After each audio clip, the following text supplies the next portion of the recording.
Bueno, ya estamos aquí con la presencia del economista Hernán del Villar para analizar los hechos más destacados en materia económica de estos últimos días. ¿Qué tal, Hernán? ¿Cómo andás? Muy bien, ¿qué dicen? ¿Cómo están? Gracias por venir.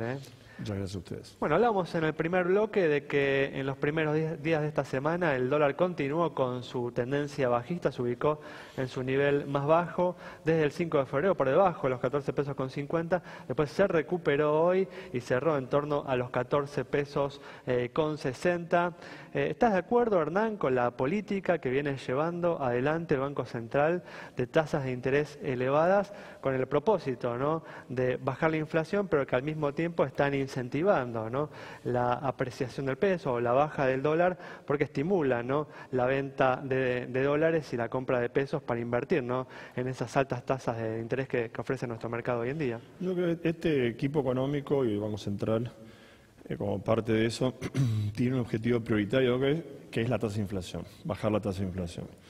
Aparte de ahí vemos distintos esquemas donde básicamente hay un esquema, una idea, un concepto de que es un fenómeno monetario la inflación, por lo tanto un poco la estrategia que todos conocemos de ir produciendo una mayor restricción monetaria e ir focalizando la economía, las variables monetarias hacia la inflación objetivo. Entonces me parece que hoy es la prioridad ahí, me parece que los cañones, el gobierno ha ido superando, ir pasando algunas urgencias, era el cepo una, los holdouts y la salida de la mora de la deuda otra, y bajar la tasa de inflación está inmediata ahora, digamos, ¿no? Entonces uno va viendo objetivos prioritarios de corto plazo y vamos a ir avanzando. El segundo semestre serán otros desafíos, será la actividad, etcétera, etcétera, ¿no? ¿En qué situación estamos en este tema que ustedes conversaban acá del dólar?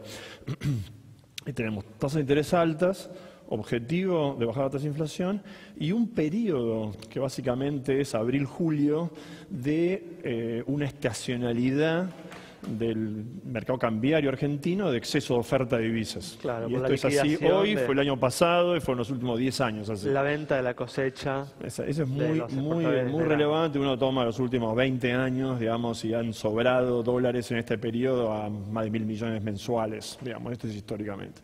En el marco, ¿qué pasaba antes? Antes pasaba que el Banco Central en ese periodo se hacía de dólares, fijaba el precio y compraba. Acá la estrategia es otra. Quieren más bien la flotación, una estrategia de flotación, por lo tanto hay una tendencia a que el precio del tipo de cambio baje, o por lo menos se quede. Entonces nuestra expectativa es bastante estabilidad del tipo de cambio en este periodo, exceso de oferta, y esta es la situación, es decir, tasa de inflación que sube en abril bastante, parte se va a ir un poco a mayo en materia de inflación, con un índice un poco menor, pero parte del aumento de tarifas va a pegar en el mes de mayo, y ahí a lo mejor vamos a tener una inflación un poco menor. Tasas de interés estables hasta que empiecen a haber algún indicador de inflación que ayuda o que empieza a bajar. Esto puede ser para nosotros fin de mayo aproximadamente. Entonces precios altos ahora, subo ahora, empieza a bajar, tasa de interés más bien estable y tipo de cambio nominalmente estable, casi tendiendo a la baja en este periodo, ¿no? Estas son las variables de este trimestre que uno ve en el marco de una actividad baja. Digamos, ¿no? Aparecen los problemas de empleo, aparecen los problemas de competencia, los problemas de poder adquisitivo. Y entiendo que en este periodo, podemos decir abril, mayo, deberían ser los momentos peores desde el punto de vista del poder adquisitivo. Argentina, ¿qué necesitaba? No necesitaba, o no va a necesitar en el futuro una baja del poder adquisitivo en términos reales, frente a decir, salarios versus inflación. Lo que sí necesitaba Argentina es un costo salarial en dólares menor. Esto es tipo de cambio contra salarios. Entonces, yo creo que hay margen para estar recuperando el salario real, parte de lo perdido en estos meses, donde tenemos las paritarias, etcétera, etcétera. ¿Vos crees de todas formas entonces que estas tasas de interés elevadas van a continuar por unas semanas más, por lo menos estás diciendo hasta mayo? Sí, yo creo que el Banco Central el Banco Central mira la tasa de inflación, tiene sus indicadores de inflación, toma 2 o 3 índices de inflación y creo que mira bastante lo que nosotros llamamos inflación núcleo, ¿no? Que venía bajando, subió un poco en marzo, que casi sorprendió, subió un poquito en marzo. Vamos a ver ahora el comportamiento. Yo creo que más mira esa inflación y la inflación en general y en particular la inflación en núcleo. Desde ese punto de vista no deberíamos tener noticias positivas hasta fin de mayo, digamos, por lo menos. ¿Vos compartís este enfoque que se está aplicando para combatir la inflación? Yo creo que la inflación cuando está en estos niveles es multiproblemas, digamos, ¿no? Viene por varios lados. Hay digamos, ¿no? un elemento inercial muy fuerte. Hay un elemento inercial, una cosa estructural, el elemento inercial y después los temas puntuales, ¿no? El tema del tipo de cambio, el tema del dólar, el tema de las tarifas, temas puntuales.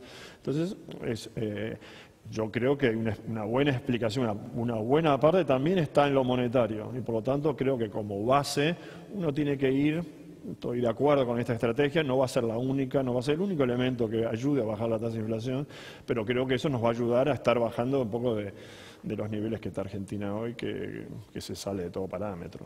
Ahora, vos hablaste, Hernán, del enfoque monetario y de la inflación, lo que está haciendo el Banco Central, pero también es cierto que el Banco Central sigue expandiendo, ¿no? La emisión monetaria le sigue ayudando al Tesoro a financiar ese déficit. ¿Pensás que eso tiene que terminar de forma gradual, que va a seguir un tiempo más? Yo creo primero en eso, entiendo cuál es primero, desde el punto de vista monetario, mi entendimiento es que el Banco Central busca una expansión de los agregados monetarios interanual similar al ritmo de inflación que busca.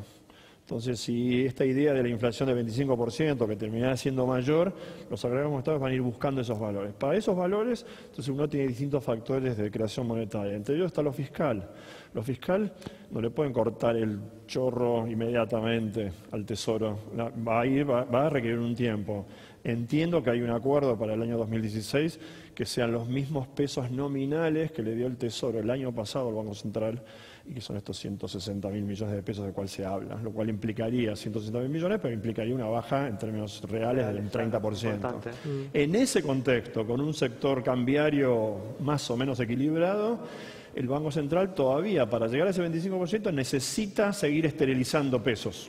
De ahí que le aparece esta otra amenaza o costo, que es el tema LEVAX, el peso que todos conocen, el peso la emisión de LEVAX para absorber justamente ese exceso de pesos que hay en el mercado. Fue muy importante en el primer trimestre, marzo por un tema técnico de los bancos eso bajó un poco y va a seguir subiendo todavía en el corto plazo, ¿no? Entonces eso es un poco. ¿Qué otra cosa es relevante acá? Entonces, uno que piensa, política monetaria, con agregados monetarios yendo a valores del 25%, todavía contándole plata al Tesoro, valores nominales similares al año pasado, y todavía necesitando seguir esterilizando pesos. Creo que un tema relevante que puede cambiar un poquito esto, que es cómo se financia el Tesoro. El Tesoro necesita todavía casi 200.000 millones de pesos más de lo que le va a dar el Banco Central, ¿no? En un esquema de un déficit que va a estar parecido nominalmente al año pasado. Bueno, con el éxito de la colocación del gobierno de ayer en los mercados internacionales, uno ahí está viendo. Sí, parte va a haber ahí, pero también pensemos que esos dólares, Argentina tiene además del tema de los holdados, tiene unos 10.000 millones de dólares de deuda que pagar, así que parte de eso lo va a tener que pagar en el año, hasta necesita más todavía, ¿no? Entonces, un tema que puede cambiar un poquito por donde se crean los pesos es si el Tesoro toma más dólares, lo cual permitiría que el Banco Central emita menos pesos, pero la emisión sería igual y la esterilización igual la necesitas, depende de dónde venga, ¿no? Ahora, vos hablabas de la necesidad de bajar el salario en dólares de los argentinos. La devaluación fue del 40-45%, de 10 a 14,5%, y ahora estamos hablando de paritarias entre 30, algunos 35%, o sea que no hay tal baja del salario en dólares. Nos quedan igual 30 segundos para cerrar esta Básicamente, pregunta. nosotros estimamos que hay en dólares, porque pensamos que el dólar va a seguir subiendo de a poco en el segundo semestre, pensamos en un dólar un poco arriba de 16. Entonces pensamos ahí que hay entre un 15 y un 20% de baja de ajuste en dólares, del salario, en dólares. Eso todavía nos pone un poquito caros en términos de salario, pero bueno, ya son números. Yo creo que la economía argentina, después de estas subas fuertes de precios de estos meses, va a tener que mirar un poquito, bueno, cómo quedó la economía en el segundo semestre, cómo quedaron los precios relativos, etc. Hernán, muchas gracias. Nos quedamos sin tiempo, pero seguimos otra vez. Nos vamos entonces con el análisis de Hernán del Villar sobre la situación de la economía, la baja que se viene dando en el dólar, las altas tasas de interés y el combate que se está llevando adelante contra la inflación. Nos encontramos el próximo viernes aquí en Café Financiero, aquí en Metro, a las 20 horas. Hasta luego.